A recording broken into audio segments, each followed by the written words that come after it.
Hello, everyone. This is Nayiri from Low Carb and Fasting. Well, we have a special guest today with us from the United Kingdom. She holds a teaching qualification. I thought I'd start off with that because I also hold a teaching qualification. She has a degree in nutrition and dietetics. She has a PhD in diabetes, behavior change, and self-management education. She is the co-founder and chief executive of Expert Health, and she's the author of most, if not all, of Expert Health's educational programs directed to healthcare professionals and the wider public. And they cover various topics from insulin to diabetes to general healthcare. Dr. Trudy Deakin, welcome to Low Carb and Fasting. Hi, really pleased to meet you, and thank you for inviting me to talk to you today. Trudy, this is going to be an exciting conversation. Okay, let's start off with I think it was 1993, you had your degree in nutrition and dietetics. Now, in 1993, it's awful to think that was 30 years ago, actually. It just seems Make me feel so old. So distant. I know, I feel the same. It just feels so distant to me, the 90s. And then you count, and my goodness, that was 30 years ago. But 30 years ago, when you were doing your degree in nutrition and dietetics, I'm pretty sure you did not cover ketogenic lifestyle and the benefits of a low carbohydrate diet. So how did you discover this space, and what brought you into here? Okay, yes, that's quite true to say that. I think we know now that 50% of what you learn at university is incorrect. But at that time, you don't know which 50% is incorrect. And so I started working in the NHS in 1993. Diabetes had always fascinated me at university because there's so many elements to it. There is preventable, even type 1 diabetes, the prevention of the long-term complications. And even type 2 diabetes in 1993, we thought it was a progressive condition and that everybody would need insulin if they lived long enough. But I specialised in diabetes 1 year after graduating with my nutrition and dietetics degree. And I was doing 9 clinics a week, and I was seeing from pediatrics, so young kids, right through to adolescents, young adults, and the elderly. And the 9 clinics I was doing per week, people coming in, it was very, very busy clinics, a bit like a conveyor belt. They're going in to see the doctor, the nurse, and then me, the dietitian. And I soon realised that people didn't understand what their diabetes was and how to manage it. All they talked about was sugar, but Trudy, they say, I don't eat sugar, so why are my blood sugars high? So I started to make models at home in the evening. And fortunately, my husband at the time had a toy shop, and so I get kind of ping pong balls and red sponge balls to show what carbohydrates break down to glucose and what HbA1c is and things like that. And I go into my clinics equipped with all these kind of models that I've made to try and explain to people that it was carbohydrate that broke down to glucose and impacted on blood glucose levels and not just sugars. And I saw the light bulb moment where people were like, oh, I get it now. But I was overrunning in my clinics trying to explain all these things. So I started to get together groups of patients to ask them what information would help them better understand their diabetes and how they would like that information to be delivered. And what I heard loud and clear is that people wanted to understand what happened to food when they ate it. What did it break down to, and how did it affect their diabetes and their general health and the risk of complications? So I put together a 6-week diabetes program called the Expert Diabetes Program. And because carbohydrates, not just sugars, but carbohydrates in total, are such a paramount part of diabetes self-management, then session 3, so session 1 was what is diabetes, session 2 was nutrition for health, session 3 was all dedicated to carbohydrate awareness, the amount and the type. Session 4 was shopping and diabetes. Session 5 was physical activity and possible complications. And session 6 was bringing it all together with a really fun game, you know, where people got really competitive and enjoyed the session. And when I started delivering this, and I delivered it as part of my PhD, and we delivered it as part of the clinical trial to see if it was effective, people got that light bulb moment. They started to be carbohydrate aware. They started looking at labels, not just of which are sugars, but they started to look at total carbohydrates and how's that impacting on my blood glucose levels. And the results of the clinical trial were quite outstanding in, you know, compared to individual appointments with a doctor, nurse, and dietitians. People who went through the 6-week expert program significantly improved their health through improved diabetes control, reduced blood pressure, improved lipid profile, reduced weight, improved waist circumference, as well as their well-being as well, their quality of life, their empowerment score, their feeling in control of managing their diabetes. And what was really, really interesting is that one of the domains on the quality of life assessment was enjoyment of food, and that increased. So people were actually reporting that they're enjoying their food better after the self-management education.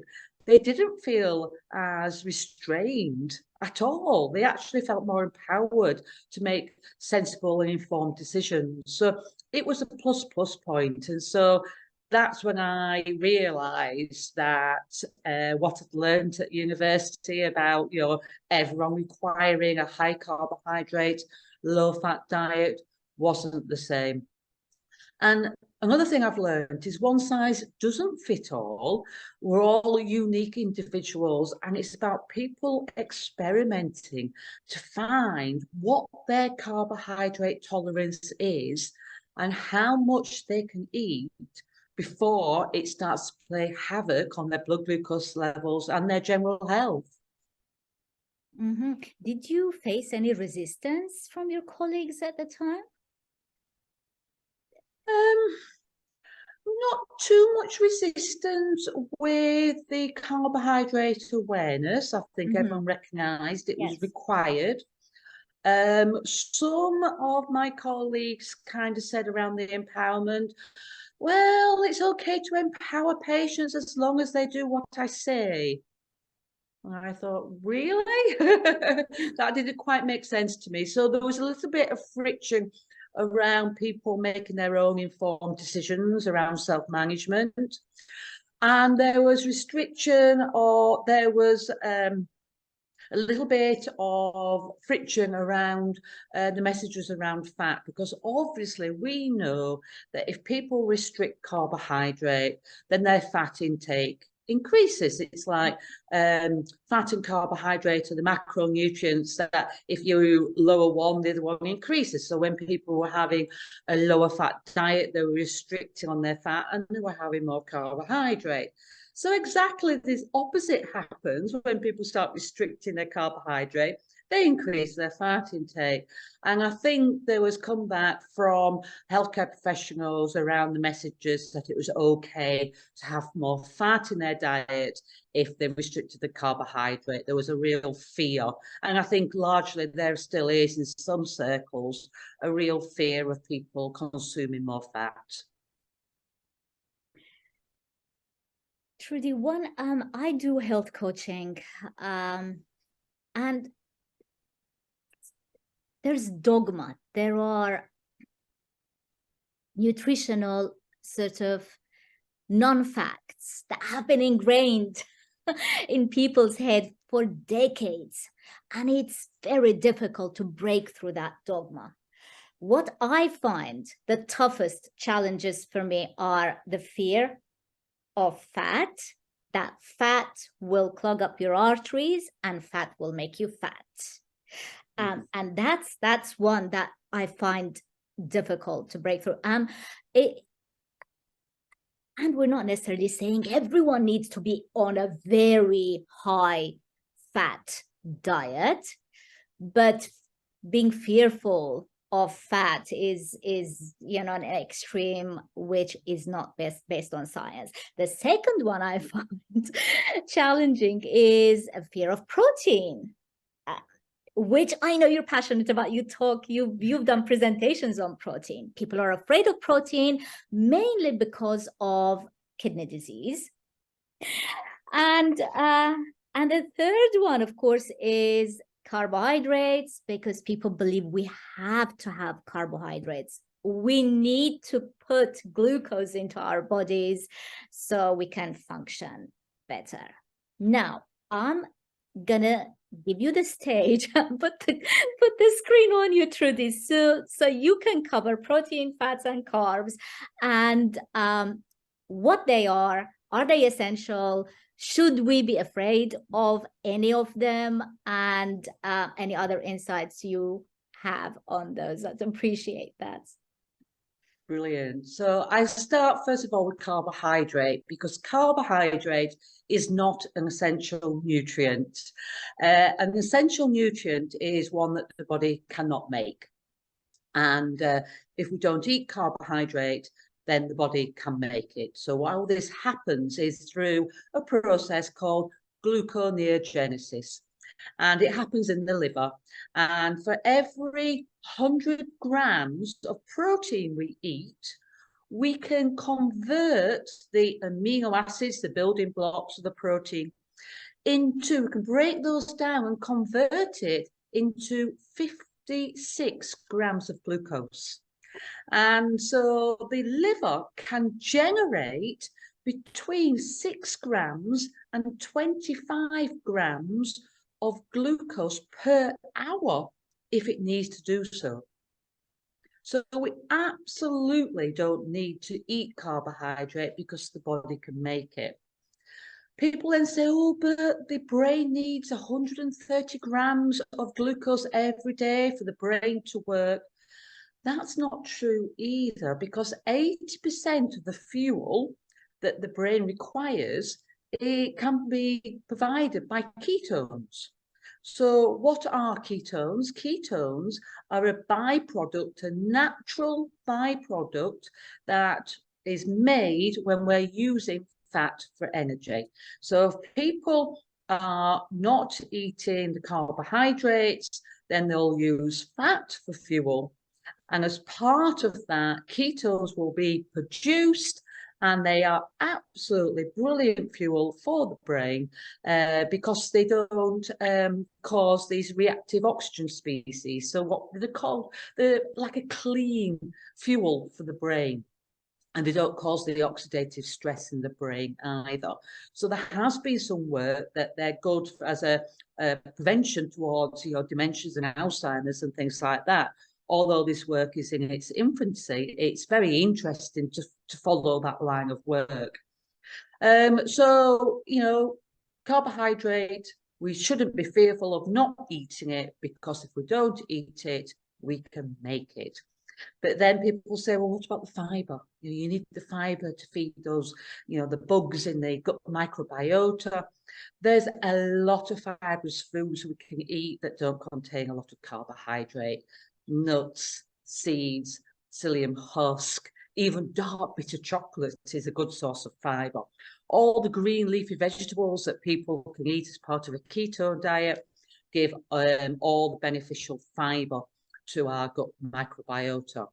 But also the full fat milk and dairy products as well. So if people have dairy in their diet, then cheeses and cream and butter, they break down to what we call the short chain fatty acids, which are excellent fuel for the gut microbiota, so for the gut lining and also the gut bugs as well.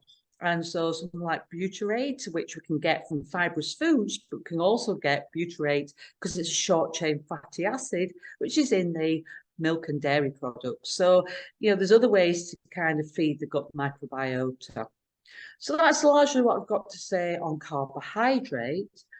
Fats, the fear of fats, we've all heard the messages that you alluded to. Fat will make you fat, and fat will clog your arteries. So let's think, what causes us to lay down body fat? That's the hormone insulin. So when we eat carbohydrate in the main, then carbohydrate increases blood glucose levels and tells the pancreas, the beta cells in the pancreas, to release insulin. And insulin is what we call an energy storage hormone. So it allows us to lay down energy. And that can be in the form of glucose and glycogen in carbohydrate stores. But insulin also encourages to lay down fat stores as well. So we know yourself with having type 1 diabetes that probably before you were diagnosed, you probably lost an awful lot of weight, because if insulin levels are low or almost non-existent, then we can't hold on to our fat stores. And so the fat basically is broken down and people lose weight. So what does put on weight? Then it's high carbohydrate diets, so eating carbohydrates to excess leads to high insulin levels. The constant kind of cycle of high carbohydrate, high insulin leads to insulin resistance. Insulin resistance leads to poor glycemic control, which leads to even more insulin and hyperinsulinemia. So it becomes a vicious circle, and that leads to weight gain. And so if people are not consuming carbohydrates to excess, then they're not going to be laying down all those fat stores. And one thing that people don't appreciate also is that we can make fat in the body from carbohydrate. So when people eat carbohydrate to excess, then it's a process called de novo lipogenesis. De novo means new, production of new. Lipogenesis means fat. So if people are eating carbohydrate above their personal carb threshold, then their liver is going to convert that carbohydrate initially to glycogen, but then the carbohydrate storage, the glycogen will get full. And when that is full, then the extra glucose and fructose will get converted to triglycerides. And then that can lead to dyslipidemia, so the blood cholesterol, blood lipids, blood cholesterol, LDL, HDL, all getting out of sync, and increasing risk of cardiovascular disease. So the fact that people think, well, fat will clog my arteries is also a huge myth, because when we eat fat, it goes from the gut into the lymphatic system, where it's delivered to the fat stores. It doesn't actually directly go into the arteries. And so we found through delivering self-management education, once people understand those key components about what happens to fat when you eat it, they no longer got that fear of fat. But also, we do need to give the message that if people are wanting to lose weight, then they don't want to take in too much dietary fat, because they want to use some of their stored fat for energy. So then they will lose weight. So when we say that a low carbohydrate is a higher fat diet, some of that fat can be provided from people's fat stores, and it doesn't necessarily have to be dietary fat that they're eating. So I think that is also a really key point to pass on. So when people are wanting to lose weight, but they're adding loads of cream or butter to their foods, that can actually slow down or prevent the weight loss. So you need to be sensible about it at the same time. And then protein. You want me to go on about protein now? Yes, please. Yeah. So Protein is probably one of the most important essential macronutrients, because protein has many, many beneficial factors. One, it increases satiety, so it makes us feel fuller for longer. It takes longer to break down, it stays in our gut for longer. And so we know that if we have a higher protein diet, we feel full for longer and less likely to snack between meals. But also the protein, as we get older, we tend to lose some of our muscle mass. And when we lose muscle mass, our basal metabolic rate, the amount of calories we burn every day, slows down. And when we lose muscle mass, it also makes people more prone to falls. And that's the greatest cause of death in older people, is the falls. So having sufficient protein is absolutely essential. Now, there's 20 amino acids, and 9 of those are essential. So we have to eat protein to get those 9 essential amino acids. 6 other amino acids are what we call conditionally essential, which means that the body can make them unless the body is under stress of illness or other things, and then they become essential. And then there's some other amino acids that we can make in the body.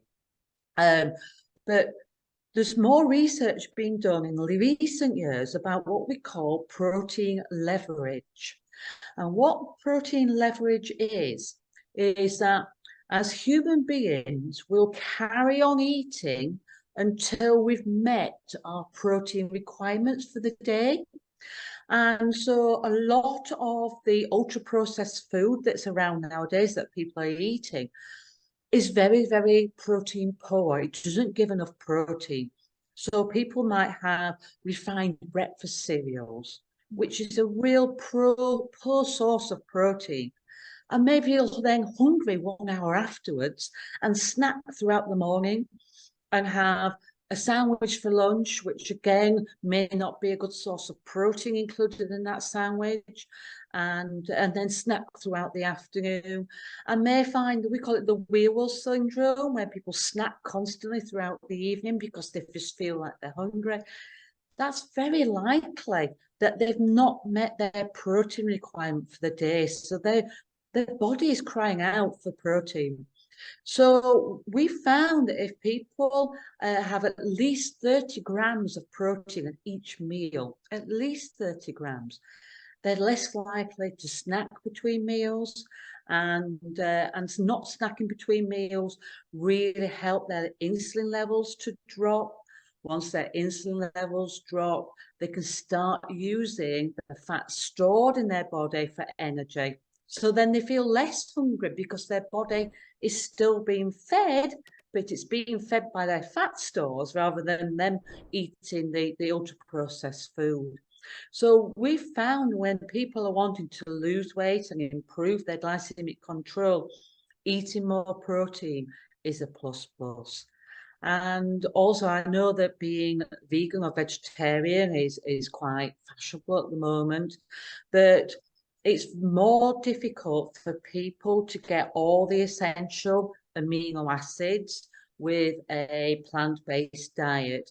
It is, they do need to take supplements for things like B12, and they do have to be much more planned in making sure that they mix different sources of plant protein to get all their essential amino acids, and need to be careful that they don't overconsume on carbohydrates and fats to be able to do that. So it needs to be much more of a considered diet if people want to meet all their protein requirements, being on solely a plant-based diet. It's much easier if people incorporate animal-based, even if it's just cheese and eggs if they're vegetarian. It's much easier for them to meet all their essential amino acids if they have some of the animal-based products in their diet. Protein and kidney disease. Right, yes. So there was a Cochrane systematic review that has shown that having a low protein diet does not prevent the decline in renal function. So that was a really interesting kind of, when we talk about a systematic review, we talk about where all the data has been reviewed and put together to get a kind of, evidence-based summary.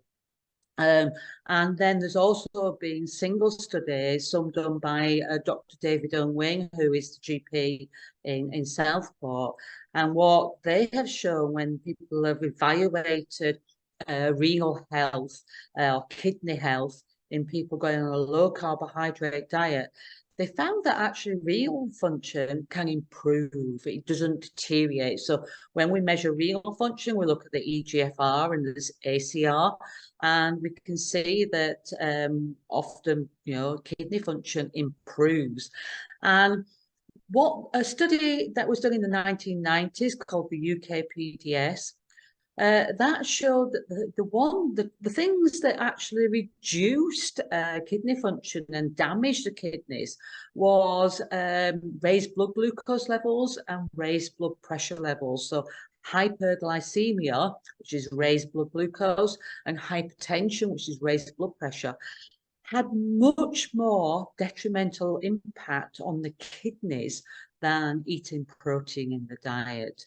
And there has been studies that have compared, in people, healthy individuals and people with type 2 diabetes, people who've had higher protein diet compared to a low protein diet, and they've seen no detrimental impact of individuals having a higher protein diet.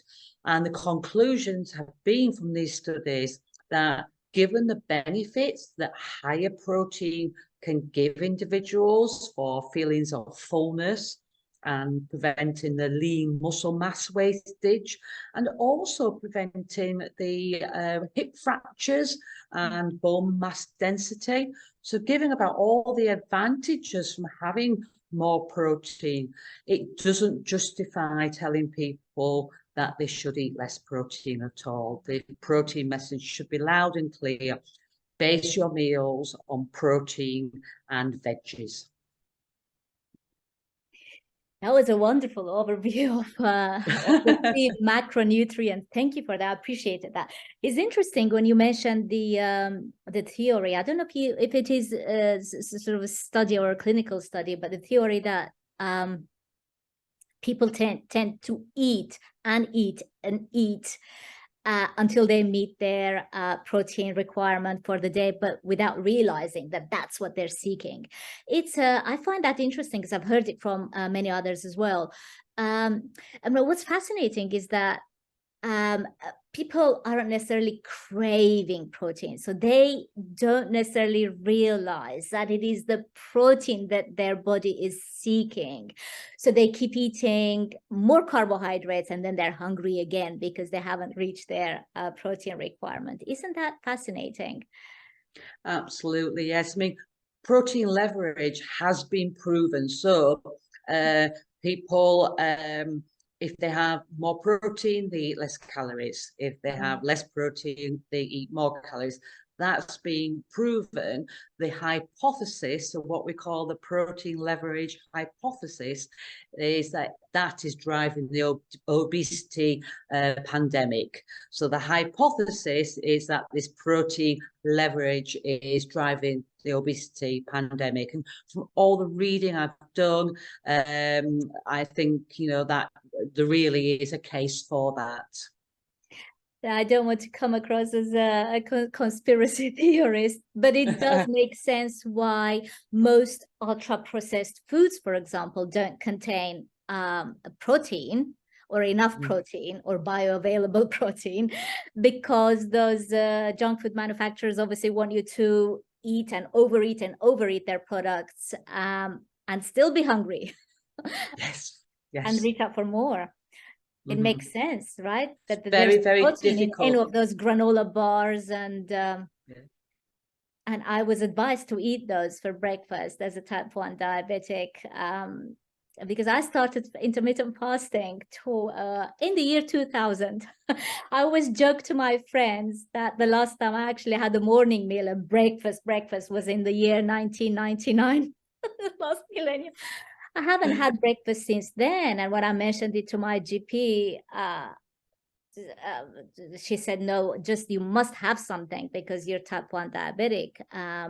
You must just have a granola bar. And I mean, there are like 40 grams of sugar in a granola bar or one of those cereal bars. It was just, and I couldn't stomach anything in the morning. So I just decided not to take my bolus insulin for the morning and not to eat. It just made sense to me. Even 23 years ago, it made sense to me. I don't understand why, you know, more people haven't gone. But I think there is a change. There is a big wave of change now. More and more people are aware of lower carbohydrate diets and the benefits of the ketogenic diet. Except my yes, and I think also with intermittent fasting as well, I think there's a much more there's more and more research coming out now, the benefits from the intermittent fasting. And I think the message, you know, breakfast is the most important meal of the day. That's being, you know, and I think that was probably generally kind of came about by the cereal companies who obviously want to sell cereal for people to eat first thing in the morning. And what we know is that as we're waking in the morning, then our body releases cortisol, which is a stress hormone. And that stress hormone tells our liver to release glucose into the circulation. So even if we don't eat in the morning, our body's being fed by this kind of glucose being released into our circulation. So, you know, we don't need to have breakfast first thing in the morning. And we tend to say to people, if you love breakfast and you enjoy it, fine, eat it. But if you are only having breakfast because you think that it's a requirement and you need to have it, and you're almost forcing yourself to eat breakfast and you're not enjoying it, then don't eat it. Just break your overnight fast when you start to feel hungry. And people go, oh, brilliant. There's often, so if they've been trying to have breakfast for years and not enjoying it, they are so relieved to know that they don't need to. And another myth is when people say, I've been told to eat small and frequent. Why? Because that just keeps the insulin levels up. So, you know, we really say to people, you know, reduce snacks or cut them out altogether. They're really, really not required, because when people have a snack, it's very rarely a healthy snack. Most snacks are protein poor. And it's very, very difficult to overeat on protein, isn't it? So if people only have like 2 or 3 main meals a day, and they base that meal on the veggies and the protein, then their health is going to be an awful lot better. And they're going to save some pennies as well, because how much does snack food cost? A lot. Mm-hmm. Mm-hmm. Any diabetics out there, especially if you wear a CGM like I do, well, this is my insulin pod just sticking out, and there is the CGM, my Freestyle Libre at the back.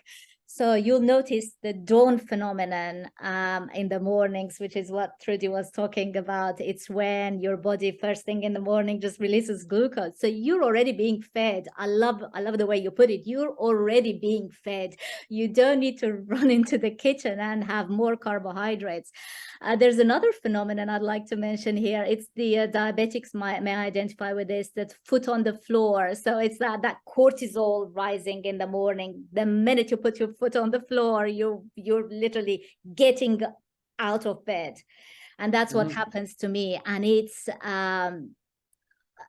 a significant blood sugar rise, significant within 10 minutes from normal blood sugar level to hyperglycemic level. So I have to, before I leave my bed in the morning, I actually have to take insulin and give it about 20 minutes and then get out of bed. So these are interesting things. And so cortisol plays a big role on blood sugars, Trudy, and I think that's probably why you have a whole program, I think, on sleep hygiene. Yeah. Yes, we talk around sleep and stress. Obviously, you know, we discuss about how sleep is so important and what people can do to actually improve their quality and quantity of sleep, but obviously not to have too much because that can be detrimental too. So it seems like the sweet spot is between 7 and 9 hours. And also how people, we can't remove stress from our lives. Stress is there. But, the stress hormones came, when we had to fight or flight, to actually, kind of get food or to run away from being food. And that is really beneficial now when we're trying to run for a bus or a train, or if, we fear something.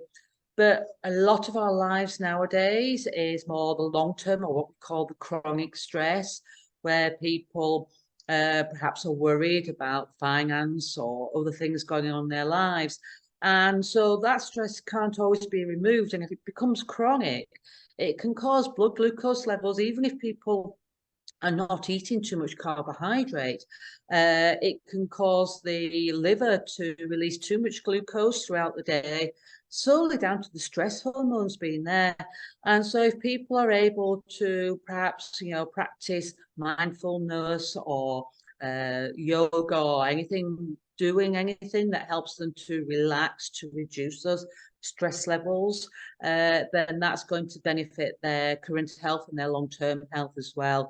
So we try to look at people's health holistically and address, what we call the 7 lifestyle factors, which is diet, physical activity, weight management, alcohol, smoking, stress, sleep. Those are the key lifestyle factors that, we address in the program. So even though, diet is a huge important part of good health, you can't just talk about diet on its own. You've got to talk about the other lifestyle elements at the same time as well. Mm-hmm. You mentioned 7 to 9 hours of sleep every night, but surely the quality of sleep itself does matter too, right? Because I know from myself, even if I've been in bed for 8 hours, but I've had a disrupted sleep, like the room was too hot and I've been, tossing and turning and whatever, I wake up with high blood sugars, and my blood sugars remain high for a good 24 hours, if not longer, because of that one night of disrupted sleep. So it's not just the 8 hours, it has to be quality sleep.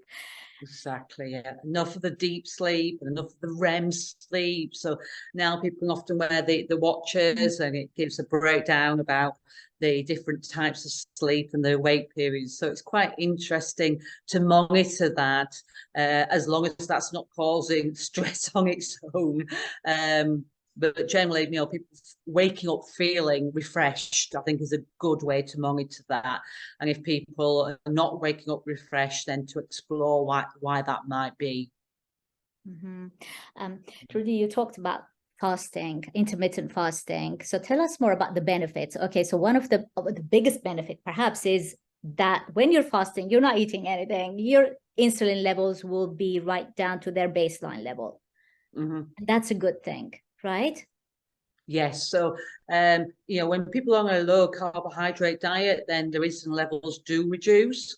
But, even protein and even fat, eating something can still rise insulin levels a little bit. So by having longer periods throughout a 24-hour period where they're not eating can actually really help to get those insulin levels down, which allows them, we talk about it as like releasing the padlock from their fat cells.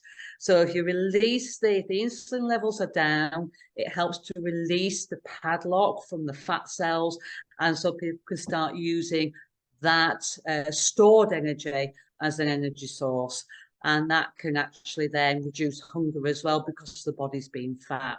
So intermittent fasting has got the benefits, but it's also got a benefit as, have you heard of autophagy, which is kind of the recycle of the old junky proteins and replacing with the newer proteins. So, and that's meant to really help with the aging process, to help with longevity and reduce the aging process. So there seems to be, if you think back to the hunter-gatherer days, then you know, the population, our ancestors used to spend a lot of natural time fasting. So they'd, you know, be fasting, perhaps just have a few berries, and then be able to kill an animal and feast.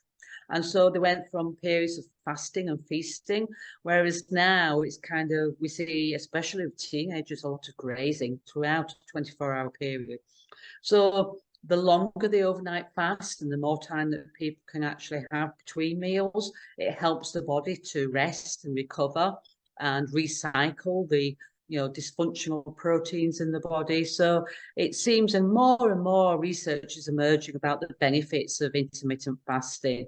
And one way is the time restricted eating, where, you know, you extend the overnight fast, and so people might have a 16-hour overnight fast and an 8-hour window of eating throughout the day, or they may shorten that to 6 hours or 4 hours. And some people I know even will have just one meal a day, so they will, you know, just have an evening meal and fast for the rest of the day, and that suits them and their lifestyle.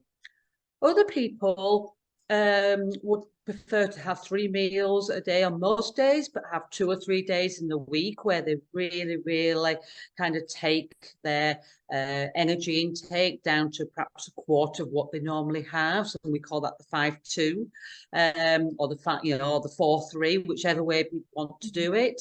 There's no rules, and fasting doesn't cost money, because when you're not eating, you're not spending money. So, well, not spending money on food anyway. So, you know, people might kind of say, well, I love doing the fast at 5-2 because I'll choose 2 days in the week where I'm going to be really busy, so it's actually convenient not to eat, and that works for them. So we really work with individuals and say, find out what works for you. You know, no size fits all. One size doesn't fit all. You find out what works for you. But they only are able to make those informed decisions after the education. So they come to the self-management education, and then they feel so much more knowledgeable and confident to make those informed decisions. And experiment. We say experiment on yourself to find out what works for you. I mean, if you try something and it doesn't work for you, you've learned from that experience, and, you know, and everything's important. Yeah, I love experimenting on myself. I'm even as a type 1 diabetic, I've done a couple of long extended fasts. One was 90 hours, the other one was 100 hours, which is just under 5 full days. So I've done it safely. I've actually written a detailed blog on that. And I have a Facebook group for type 1 diabetics who do fasting. And I found that there are crazy type 1s around the world who are doing the same thing, because we're constantly told, no, you're type 1, you can't do fasting. No, you're type 1, you must eat your carbs. No, you're type 1, you must eat 6 times a day, 6 meals a day. Oh, you must take insulin.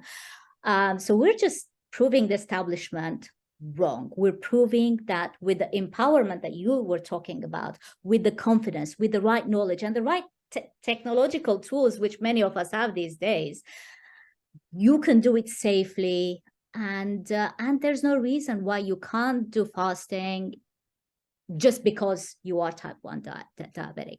Of course, precautions need to be taken. Of course, you need to be safe, and that's very important. I emphasize that every single day in my group. This isn't a game. This isn't, you know, a race. But it can be done. And I just don't understand why we're constantly telling type 1 diabetics, I sound like I have a chip on my shoulder. I mentioned that, like, because I do, I actually do, like, oh, you're type 1, you can't do this. What do you think? Have you heard about the 0-5-100 experiment we did 2 years ago? Yes, Yeah. I brought Dr. Lake, to my channel, and we talked about it, and that was fascinating. Right, because there wasn't much difference in the participants, whether they were type 1 or non-diabetic. Yeah, I took part in that, and I haven't got diabetes, but there was Ian. So I think there was 2 individuals with type 1 diabetes, 1 with type 2 diabetes. There was 8 of us in total, and so it was 5 days, 0 calories, so completely fasted, and we did 100 miles. And we were all 100 miles of keto adapted walking before or starting. I mainly, because I don't run anymore because my knees, and so I mainly walked. I just did a very small amount of running, so I mainly walked it. But some of them ran the whole way. But it was absolutely fascinating, very positive experience. None of us felt ill at all, but we all were keto adapted at the forefront when we started, and I think that's important. We didn't just kind of go into it and do it.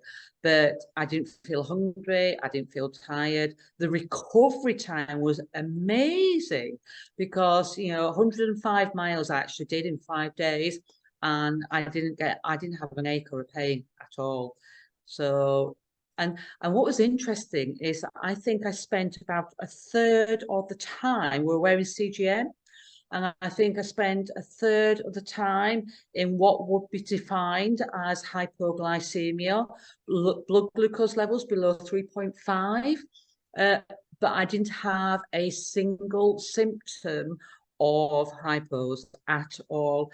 And I think that when you become established on a low carb or keto diet, blood glucose levels may be lower, and so it might become the norm for people who adopt a dietary approach. But it's something that we've perhaps not explored before, because it's, the CGMs are only just really being worn by people to experiment now. So I think we'll learn a lot more about that in the upcoming years. That particular aspect was the most fascinating thing about the whole thing for me personally. And I hadn't realized it was you who were going at 3.4, and your mind was functioning absolutely properly, but physically you were in in good shape. Because I often wonder about this myself. I have this discussion with my diabetes consultant as well, but it's above him. I don't think he understands fully, what happens in the human in the human physiology when someone is in ketosis. I don't think he has full understanding of it, but he's very receptive. So I was just telling him, he was telling me my CGM, I'm having too many hypos, so he needs to do something about it. Perhaps I need to reduce my insulin. And I told him, look, the hypos are like 3.9, because the Freestyle Libre registers at 3.9, which is actually 70 in American measurement, 70 milligrams over deciliters. 70 is barely a hypo. It's like 3.9 or 3.8, and I'm stable. I'm going at 3.8 all day long, and I'm in full capacity physically and mentally. I'm trying to argue my case, but I don't know how to argue my case. And eventually I give up, because I don't think that's the same as perhaps, as crashing from a 16, which is like incredibly high, which is what I used to get before after a bowl of pasta, and crashing from 16 and hitting 6. And 6 is not hypoglycemic, but at 6, I would be completely shaking and craving food. And I would literally sit down and I'd be dizzy at 6. So it's not the same. These are different contexts. It's the rate at which it reduces, which is a shock to the body. But if it's, the normal physiological blood glucose range is between 3.5 and 7.8. And we've always used the safety margin of 4 in diagnosed diabetes. If people are on either insulin or the sulfonylureas for type 2 diabetes, because that safety margin of 4 is the floor, helps for people to treat if they're going, dropping quite quickly, to prevent them going down to an unsafe level if that insulin or the tablet is still working. But in people without diabetes, 3.5 is the lowest. And so, but in my experience of doing the experiment, the 0, 5, 100, then I was getting blood glucose levels at 2 point something and feeling absolutely fine. and they were kind of quite stable around that level, and it didn't cause any cognitive impairment or anything. I was fine, absolutely fine. So it was amazing. It was, you know, it was fascinating study. Perhaps we need to redefine hypoglycemia and hyperglycemia for someone who is on a ketogenic diet, because even hyperglycemia should be redefined, in my opinion, because the default, for example, on the Freestyle Libre, the CGM, the default is between 4 is the lowest, so anything below 4 you're having a hypo. So and the default goes up to 10. I don't want to get to 10. I mean, 10 is not normal. Staying between 4 and 10 for me is, you know, I don't feel good at 10. So I've lowered my upper threshold to 6. Doesn't mean I'm 100% within, you know, between 4 and 6. I go above and below. But at least most of the time, I'm in that tight range, or I try to be in that tight range. So for me, I'd be hyperglycemic if I'm 10, 11 all day long. I won't feel good at that level. So yeah, it would be good if the CGMs could be, you know, you could change them for different individuals. I got fed up of it alarming, especially it kept on alarming in the middle of the night, and you know that was impacting on sleep, which isn't great. So having a more personalized level would be good. And for different of sleep, people who are keto adapted, then I think blood glucose levels are lower. I've put up public tweets, numerous tweets, asking them why they don't give that choice to the users, because I've been self-funding this for 6 years, up until very recently. But I'm paying out of pocket for something, and I would like it to cater for my personal needs, because it's not a cheap device. So but it just insists on classifying a 3.8 as a hypo, the same as a 1 or 1.2, but they are very, very different. So anyway, Trudy, let's talk about exercise. The benefits of it.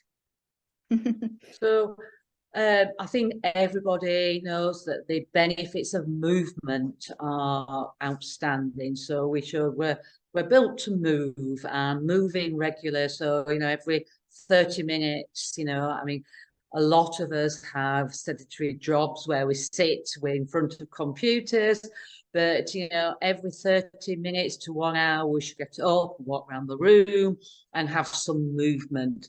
So I think movement is the most important thing. But then doing some aerobic and some resistance exercise is also great. So the resistance really helps to build that lean body mass and prevent us from losing it. So by resistance, we mean anything that uses the muscles. So, you know, that can easily be done in the household. So squats, lunges, sit-ups can easily be done in the house. And so people don't need to buy special equipment or gym memberships or anything like that.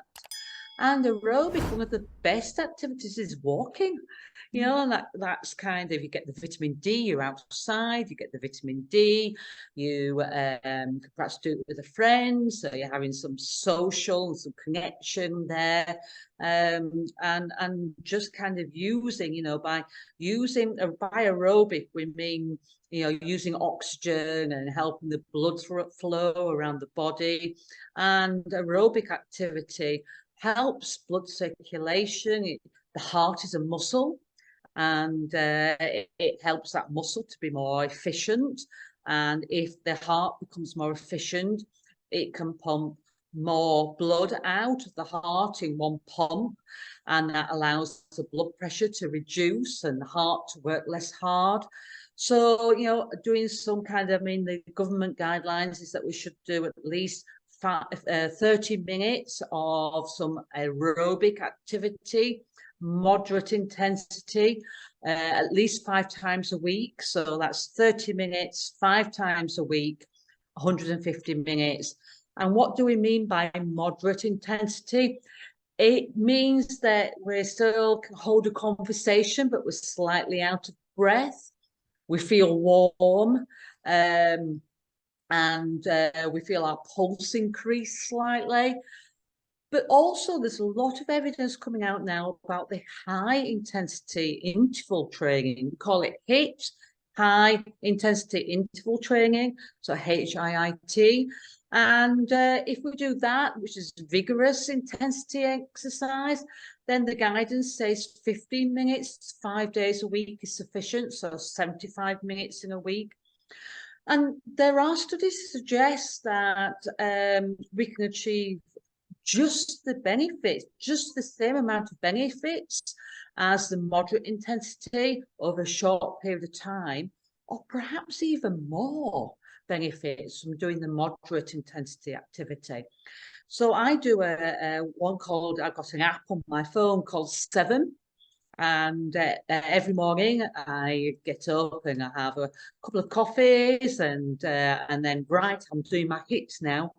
And I do my 7 minutes of high intensity interval training. So it's 12 exercises, 30 seconds with 10 seconds rest in between. And it really gets, your pulse going, and you can't hold a conversation. You're totally out of breath. And I never feel like doing it, but when I've done it, I feel wonderful. I really feel set up for the day, energetic, not sleepy at all. And again, it's just like the diet. Not one size doesn't fit all. It's about people finding out what works for them. And I think people worry about the safety aspect with doing the high intensity, but it looks like it's safe if people, when they're diagnosed with diabetes, hypertension, to do it. If they're not sure, it's best to get a check with a GP first. But yeah, it's it's about movement and doing some regular physical activity. I think it really helps the endorphins and help that kind of feel better factor as well. So when we're physically active, we release natural endorphins from the brain, which helps people feel better and uplifts their mood and helps to reduce stress and depression. It helps people sleep better. Not doing physical activity in the evening and then going straight to bed, that certainly doesn't help people sleep better, because of the adrenaline can actually keep them awake.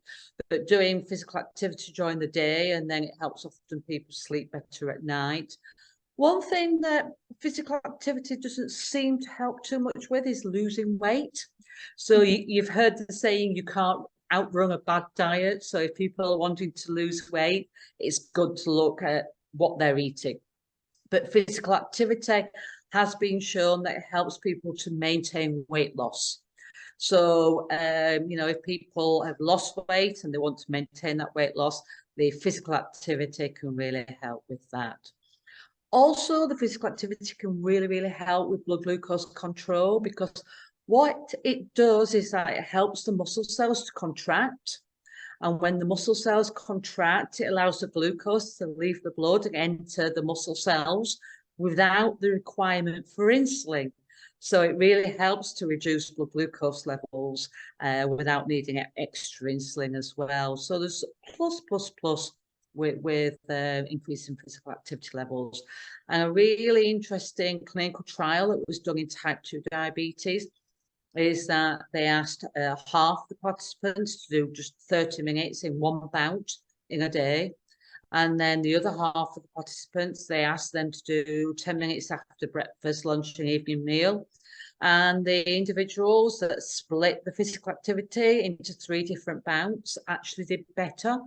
So there seems to be benefits, not just doing it in one lot and thinking, right, I've done my physical activity for the day now, I can sit down and relax. It's good to split it up throughout the day, I think.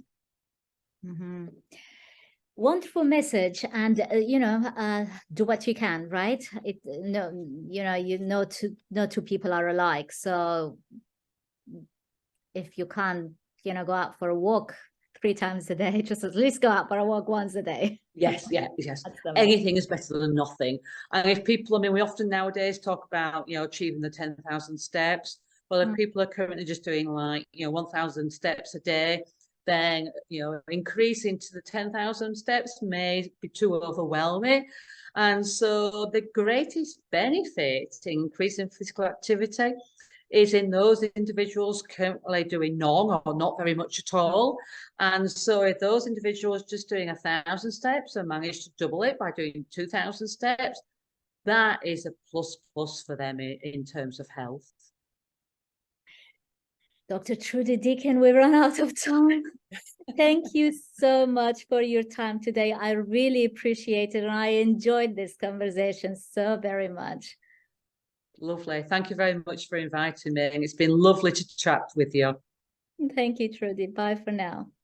Thank you.